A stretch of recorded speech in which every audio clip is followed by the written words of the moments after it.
This is just a sample of the audiobook. To get the complete audiobook, access the link posted in the first comment.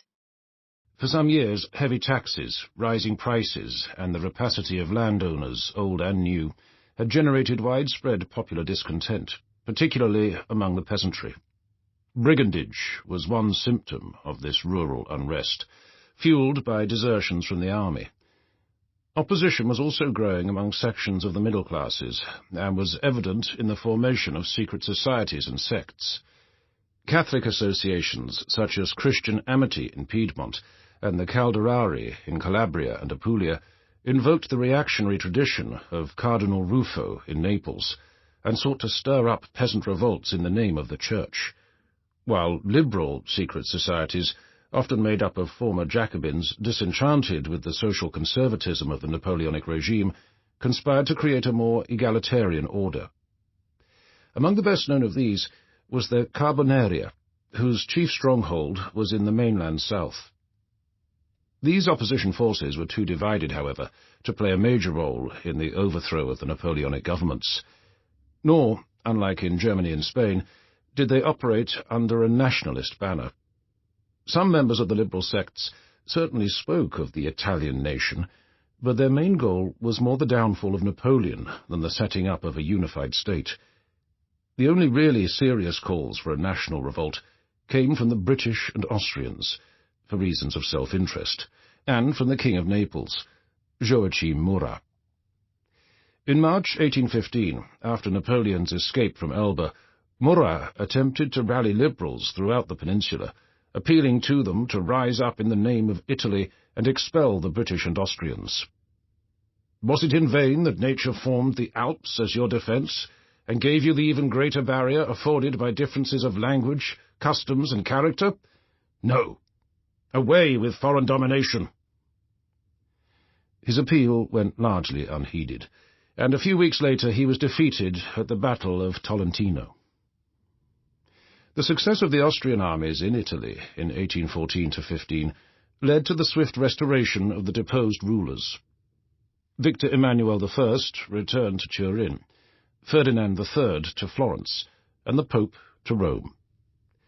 The peace settlement of Vienna 1815, drawn up by the victor powers, made legitimacy its guiding principle, but in practice it ensured that Austria gained near total dominance of the peninsula.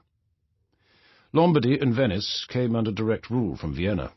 The duchies of Modena and Parma were given to members of the imperial family, and Ferdinand IV was restored to his throne of Naples only after he had agreed to a permanent defensive alliance with Austria.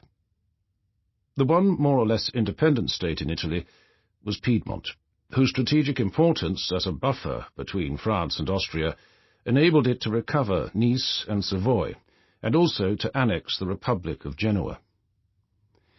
A few Italian liberals, above all in Lombardy, tried to win recognition for Italy's national claims, and appealed to the victor powers to stop the blanket restoration of Austrian dominance. But in general, the 1815 settlement met with little visible resistance in the peninsula. One reason for this was that many of the socio-economic and administrative changes that had occurred during the Napoleonic period were accepted by the restored governments. New landowners had their property rights confirmed. Civil servants, in the main, kept their posts, even in the south, where King Ferdinand issued a full amnesty and abstained from a purge, and a good deal of the Napoleonic bureaucratic and even judicial machinery was preserved.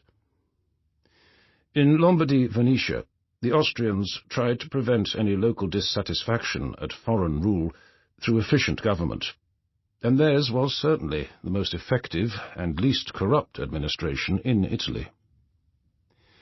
Paradoxically, the most reactionary Restoration government in Italy was also the most independent.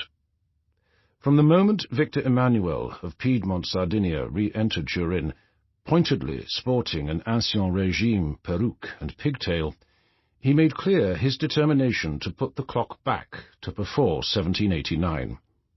He sacked French appointees, reinstated Roman law, and restored aristocratic privileges. There was even talk of pulling down the newly built Jacobin Bridge over the Po. The Jesuits returned and were given charge of education and censorship, and the Jews were once again put into ghettos.